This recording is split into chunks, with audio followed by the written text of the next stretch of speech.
Welcome to the City Life Show. I'm Cliff Krieger, your host. With us is Fruin Kembang. Down in Florida, we have George Zaroulis, Mike Smith, and we have our producer participant, John McDonough, up here in Lowell. And Fru, what's the latest on the Ambazonian insurgency? You sent us a note on that.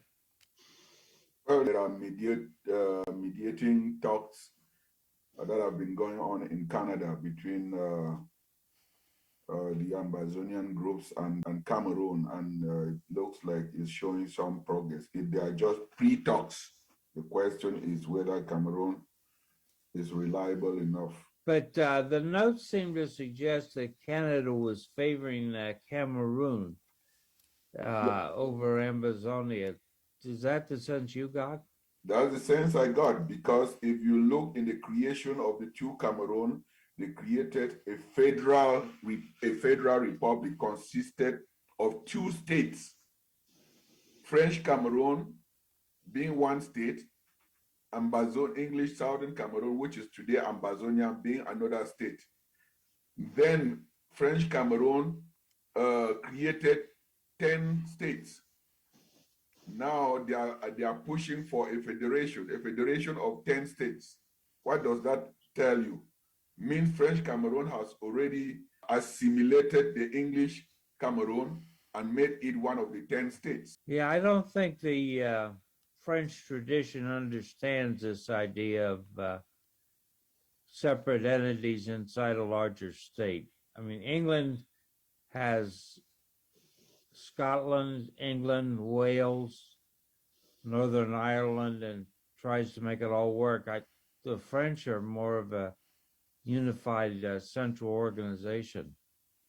And the French, with their colony, they have this ideology of melting your own identity and totally assimilating it and make you feel that you are part of France, even though you don't look and you don't live within the geographical land of France. They want you to feel that you are France. I mean, you know very well that's what made them think that that the Algerians are French, until the Algerians fought the most brutal and deadliest war to liberate themselves from the French. And still, it's the same thing all over Africa. They make Africans, those French-speaking Africans, believe that they are France. If they can fly from Africa to go to Paris, they say they are going home. They are drinking water from Paris, they say mineral water coming from home. And that is the mental slavery that they have actually have. Well, Canada stands a better position in the negotiation, that it is the only country in the world that has similarity with Cameroon, being also a bilingual country. And that in Canada, 80% is English and 20% is French speaking, while the reverse is true in Cameroon. 80% is French and 20% is English speaking. If you look in Canada, how many Canadians from the French part have become Prime Minister of Canada? Many. But in Cameroon, there is no one that have been from the English side that have been the president of Cameroon. Does that speak volumes? It does. But we need to follow this and see how it goes along. Yeah, thank you very much. Yep. Well, gradually, as Cameroon is cornered to the table, we just hope that the international community should not play their politics, because all of them, the UN powers with the US and other 63 countries who have their signatures in 1960 voting for the independence of the English Cameroon, which French Cameroon did not want, and France, should stand up to it, because since most of all these countries have mining interest in Cameroon, that the government have sold to them so that they can vouch that for a fake federalism, will prevail. But unfortunately, the only true federal system that can happen is for the two states. If the French side wants to partition their own into region, the English side should be one state against the French side to make a true federal system. Yeah, that makes sense to me. Mike, you're representing the Canadians today. You got any thoughts? Kathy's not following this, is she? Oh yeah, she might be watching this morning. Okay, she may be. She was sort of dozing when I came over to George's this morning. So, I mean, Canada's kind of unique. I mean, I understand what Prue's saying because Canada was sort of like a orphan child away from the United Kingdom because they're on another continent, this far away. But I mean, they're independent now. I mean, I don't think they have any obligations to the king now, King Charles. I mean, they still are involved in some ways, but they're completely independent. I know they separated. I can't remember which year, but they are completely independent now. They're not part of the United Kingdom anymore that I know of. They don't swear allegiance to the queen or king. Yeah, I don't know if they do that anymore, Fru. I mean, they may have some respect in that because they have their own currency and everything too, compared to the England and that. So I mean, I haven't looked at the Canadian currency recently if they had pictures of the Queen on them or not. I'd have to look and see. I'll check with Kathy. But as far as I know, they're independent now. They're not. They're not tied to England at all. Well, the English do appoint the Governor General, who's sort of like the president, a figurehead president. But there's no doubt that Pierre Trudeau, is the prime minister, runs the country. Yes, yeah. He's definitely. I mean, you have to remember, most people in the United States think of everybody else having the same system of government as us in the United States, where Canada and a lot of other countries, they don't elect their head of state directly. In Canada, they, and same thing in New Zealand, where my son lives, is the prime minister is elected by the members of parliament. So right now, Trudeau's party does not have the majority, so they are tied in with the minority from Quebec. That's how they get a majority. And those members elect Trudeau. So as long as Trudeau's party can have the majority, he'll probably be prime minister forever, just like his father was. So a lot of people I talk to in Canada are not happy with him as prime minister, but they don't really have a say in picking him unless they want to change their members of parliament, elect different ones from a different party. But I would assure you, Mike, if the majority of Canada were French and the minority was English, you will see what a mess Canada would be. Yeah, well, it's interesting you bring up about the French in Canada, Fru, because the reason Quebec, which is similar to a United States state, that's their province, has so much leverage is because the party Trudeau's with does not have the outright majority. So that's where they have a lot of leverage there. I mean, in Quebec, they don't really speak English at all. The reason that so many companies moved out of Quebec, that's where most of the major international companies used to be in Montreal, but they moved to Toronto because of the problems with the language, because most international companies use English, and they're very adamant about using French only in Quebec. So they haven't, and then there's been a lot of talk also, Quebec wants to break away as their own country, but they want to break away and still have Canada provide them with all the benefits. That's not going to happen. So, and if a And if a Western country like Canada can do that, just let alone what an African country is doing on. That's only how to understand the French mentality, psychic. You don't need to go that far and look up north. If the English part of Canada was the minority, Canada will always be in a mess. They will never have a voice. Right, right. That's yes. So yeah, I mean it's yeah, that's the way things go on that. Well, I was stationed in Germany in the 60s.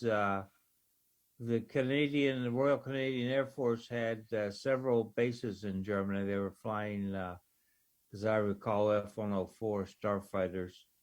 Then they consolidated at Zweibrücken, right on the French border. Zweibrücken being two bridges in German. So yeah, the Canadians have an army. Airplanes they normally buy from us, although in the past they built their own airplanes. As part of the North American Air Defense Command, they produced the CF-100, which was sort of like the F-89 Scorpion. Cliff, did I hear you say Royal Canadian Air Force? Why Yes. should it be royal? Is Canada a kingdom? It means there are still vestiges of British imperial control over them. I think it's a traditional kind of thing that that they hang on. They don't work. For instance, they don't work for the chief of staff of the British Air Force. Yep, yeah, they do that. Kathy's father flew for the Royal Canadian Air Force when in World War II. Her father was a fighter pilot. Ah, Yeah, he got shot down 3 times and still survived. So. Oh. Well, I'm just glad that, I mean, we are using Canada to better understand the situation in Cameroon and Ambazonia, because someone standing on the side would not know that these were 2 different countries. And they would think that the English side is just making noise. These were independent countries with their language, culture, educational system separate, with international boundaries separate, that decided to come together. And a similar situation happened with Senegal and Gambia. Senegal is French speaking, Gambia is English speaking. But you see, it's very, very difficult for a marriage between a French speaking country and an English speaking country, because their mentality are like day and night, and the French always come in to assimilate and dominate. Oh, I believe There is that no compromise with the French. in Canada, in Quebec, I think they think they are their own separate country, even though they're part of Canada. They like to run things their own way. I mean, I remember as a kid when we went up on a vacation in Canada, going there, my dad needed directions, and he asked somebody, and they acted like they all know English, because the 2 approved languages in English is English and French in Canada, and they all know English because it's all taught in school. And my dad asked for directions, and they acted like they didn't understand them at all. So, but I totally agree. When you go to Cameroon, all the Francophone ministers, they send their children to study in the English schools. They send their children to study in English countries like the US, England, Nigeria. But in Cameroon itself, they force everyone to speak French. And most of them who come to this country, even in this country, they speak French. If you call the Cameroon embassy in the United States, they answer you in French. And that's the kind of colonial mentality that even Africans who are Francophone speaking, they would not really stand up for what is good. English is the universal language, the business language in the world. French is a dead language. Spanish and Chinese are even more widely spoken than French. Well, don't tell the French that. Well, you know, the French brings even people from other countries to come and study in France in English, because what they want to do is send diplomats with French culture to go to those countries. So I want to shift death of Paul Robeson, an American singer, and we're going to hear him sing a Welsh song about Wales as a fatherland. And I think you'll find here's a guy with a good voice.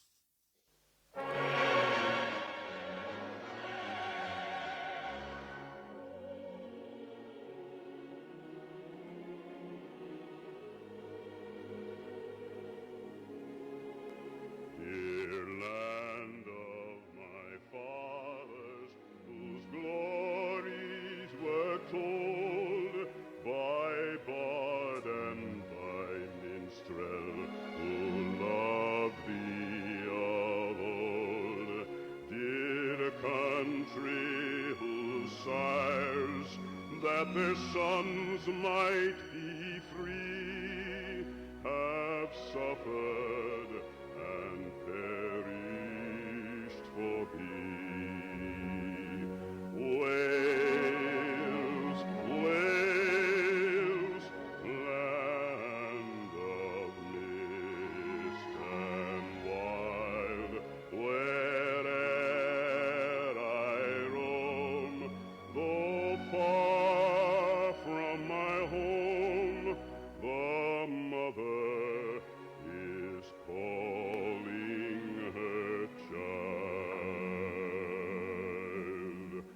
The lords of great Snowdon in brave days of yore for thee fought for freedom by Mona's green shore.